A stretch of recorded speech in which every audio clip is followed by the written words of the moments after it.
আসসালামু আলাইকুম ভিউয়ার্স, আশা করি সবাই ভালো আছেন। আজ আমরা একটা হাট থেকে একটা গরু কিনলাম। এটা হচ্ছে আপনার দেশি গরু। এটা হচ্ছে আপনার দেশি দামড়া গরু। এটা আমরা কিনছি ৫১,৫০০ টাকা দিয়ে। গরুর বাজার মনে করছিলাম একটু কমই, কিন্তু গরুর বাজার কম না, মাশাআল্লাহ ভালোই। তো দাম বাজার একটু চড়াই মনে হতেছে।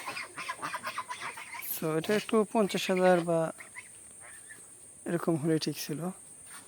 যাই হোক, একটু সাইজ মাইজ ভালো আছে, জন্য নেওয়া হয়েছে। দেখা যাক কি হয়।